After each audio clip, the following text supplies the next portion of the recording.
Ого, погодка минус 33. Вообще-то моя порода из Великобритании. Но по влиянию моды мы оказались на Урале. Эх, пойду в шубке. Мороз, конечно, серьезный, но на мое настроение он вообще никак не влияет.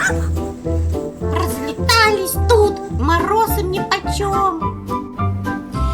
Думаете, я только мышей умею ловить? Я и медведя могу. Просто он меня боится и не идет. Ого, тоннель